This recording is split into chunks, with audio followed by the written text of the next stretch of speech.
and good morning. You're very welcome. On behalf of BT, we're delighted to see so many of you here this morning. This is the first event in the series for us, and we believe the term evolution reflects very strongly where the majority of organisations are at with respect to the transformation of their customer experience and overall channel strategy. With that in mind, we developed 3 specific objectives for the forum this morning. The first one, local insight, to create greater visibility around the Irish marketplace and the voice of the customer, hence the research that we've conducted. Secondly, global perspective, to bring the best of global thought leadership and trends into the room. And we have Colin Taylor here this morning, which is certainly a sign of that intent. And finally, impact, less about the hype and more about actionable output. And our team of panellists this morning are all practitioners in their own field. My presentation is going to focus on that first objective, local insight. We've recently commissioned one of the most significant consumer surveys of its kind for some time. And as Owen referred to it, it's titled Natural Selection. Now, this morning I will only be able to really touch upon the main highlights of that, but the report will be available for download tomorrow. And we will make this commitment. If you're interested in following up and learning more about it, we will meet you one-to-one. And the research is that detailed, we have information specific to certain companies that are in the room with us today. So starting with that broadest possible context in terms of how consumers are communicating with organisations across the Irish landscape. The first figure is very significant. 79% of the 1,000 consumers that we surveyed had at least once communicated with a contact centre in the last 6 months. To put that into an international perspective, that's 25% higher than the US and the UK, as demonstrated by my colleague Nicola Millard's research on those markets last year. Taking it on another level, 1/3 of them had contacted a contact centre on average more than 4 times. That's a massive level of activity. And whilst it is a multifaceted issue, it does point to possibly a general failure of self-service, which is a real missed opportunity for organisations, because our research shows that self-service has by far the highest levels of advocacy. So who are they contacting? 5 service sectors account for almost 90% of the activity.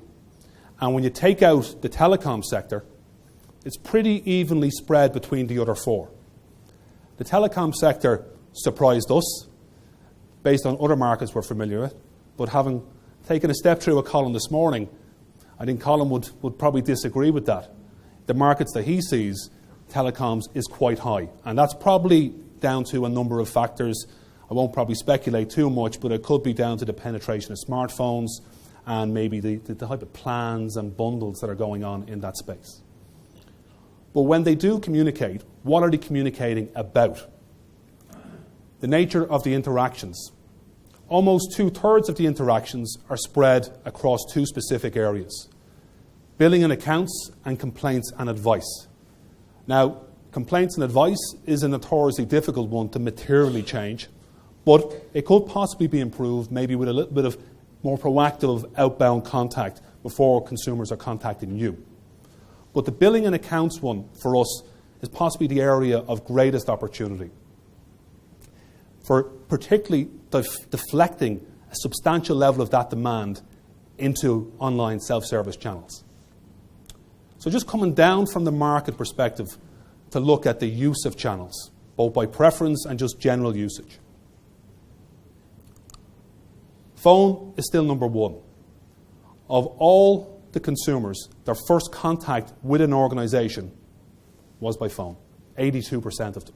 When asked what their preference was, face-to-face ranked highest. For a channel that should possibly be, well, at least we think, in sharp decline, not so. Interesting for any organisation with a bricks and mortar approach.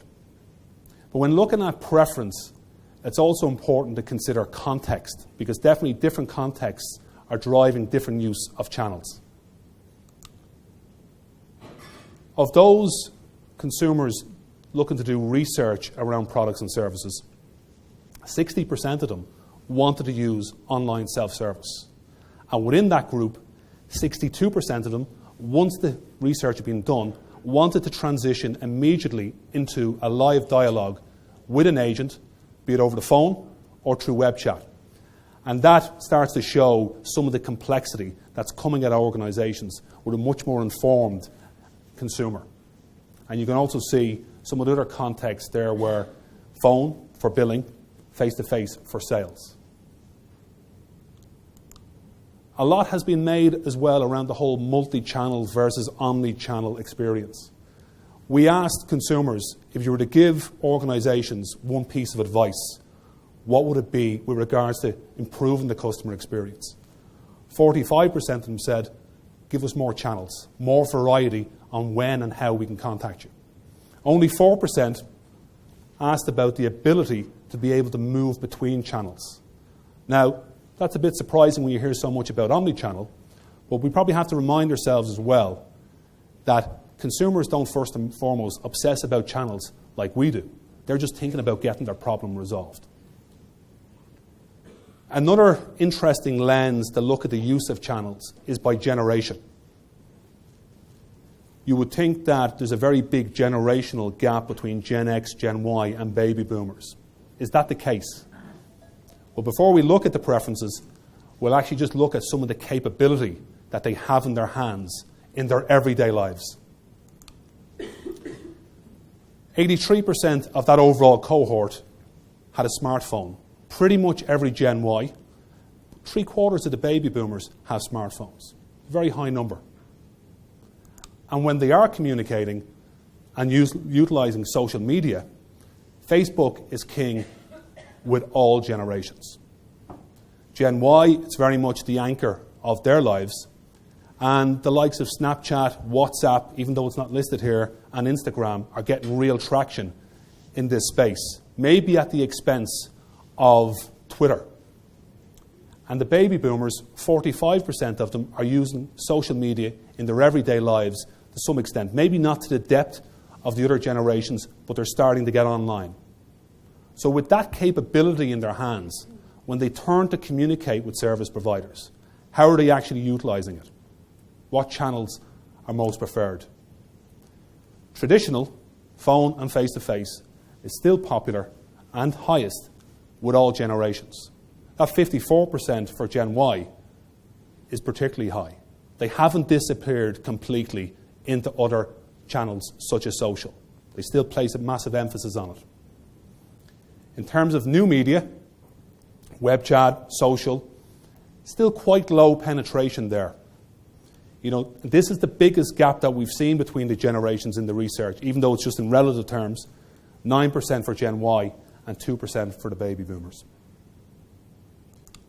And finally on this slide, in terms of omni-channel behaviours, they're asking for a lot more channels, but their use of omni-channel, transitioning between channels, is still quite low. The largest example that we could see of it was 17% whilst contacting an organisation on the phone were also surfing at the same time that company's website, potentially pointing out inconsistencies to the agents they're talking to and making the poor old agent lives a little bit more difficult. Service sector performance. We put this one in, not for a bit of fun. I won't spend too much time on it, but we thought it might be of interest. Everybody always wants to know where they stand. So we've done it across a number of different dimensions. The first one, satisfaction with call resolution. Insurance and healthcare leading the way at 67%. Pretty good performances, government and media. The poor old travel and transport and telecom sectors lagging a little bit of work to be done there. We also looked at it by satisfaction with the channel that was provided to them. Not necessarily the channel that they wanted to communicate on, but the channel that was provided to them. Again, bit of a trend developing here. Insurance and healthcare leading the way at 91%, and you have others performing well, media, utility, and poor role, transport and travel, again, lagging behind. I'm going to move now from the consumer research into the business research that we've conducted. It's titled Evolve in the Cloud, and that will also be available for download tomorrow. Our motivation for conducting this research, quite simply, it helps us understand the challenges our customers are facing in a lot more detail and the type of demand that's coming at them from consumers. These are some of the challenges you've called out. As an organisation, we've responded to this challenge. We have launched BT Cloud Contact last month, which is a fully featured cloud contact centre that is available now. And we believe it's going to make a significant impact for organisations across many of these challenges that are listed here. I want to just show you a couple of examples though. 59% of you said driving operational efficiency and cost savings was a big area. We're already looking at companies like CreditLink Account Recovery Services. An organisation had significant operational challenges, those typical ones of trying to blend agents, integration of CRM. They've now implemented this solution. It was done in 3 weeks. They've had a 42% operational improvement within 2 months. And within 9 months, they've taken on double the level of business with the same number of staff. Developing the agent skill set. Another company, Zebra Technologies, not a household name, but a NASDAQ-listed company of 2,500 staff across 26 countries. They had a really complex portfolio of products and services, which made it particularly difficult for the agent to support. A lot of repeat calls. Within 3 months of implementing the solution, they'd reduced repeat calls by 52%.